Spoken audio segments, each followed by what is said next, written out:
স্বরাষ্ট্রমন্ত্রীর অফিসের বাইরে দিল্লিতে এমপিরা তারা আজকে ধর্নায় বসেছিলেন এবং তাদেরকে চ্যাংদোলা করে পুলিশ সরিয়ে চ্যাংদোলা করে তো যাবেই, ওটা তো 100 ওখানে 5-এর বেশি জমায়েত বেশি, তবু তো ভদ্রভাবে নিয়ে গেছেন। আমি তো ভবানী ভবনে ঢুকেছি, রাজীব কুমার থেকেও দেখা করে। এখানে কি করেন? এখানে চাকরি প্রার্থীদের সঙ্গে কি করেন? এখানে অভয়ার মায়ের সঙ্গে তার মেয়ের ন্যায্য বিচার চাওয়ার আন্দোলনে কি করেছে?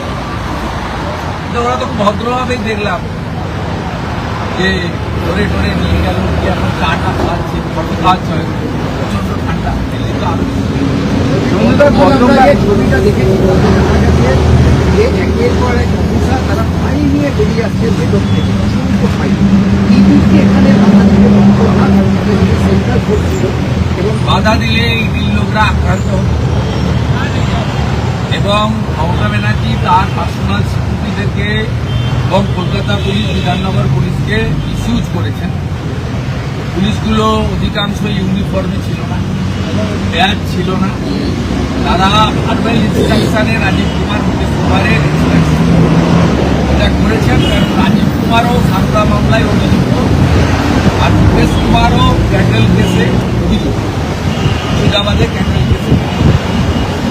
তারা ভার্বাল ইনস্ট্রাকশন দিয়ে করছে, এটা ওয়ান টাইপ অফ গুন্ডামি, এটা ওয়ান টাইপ অফ গুন্ডামি। আর পুলিশের কাজের মধ্যে এগুলো পড়ে না।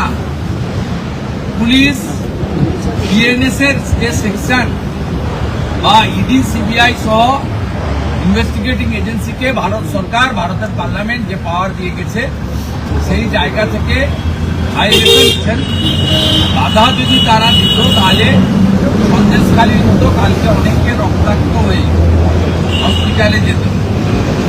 আমি মনে করি তারা বাধা না দিয়ে ঠিক কাজ করেছেন, সঠিক কাজ করেছেন, বুদ্ধিমত্তার সঙ্গে কাজ করেছেন।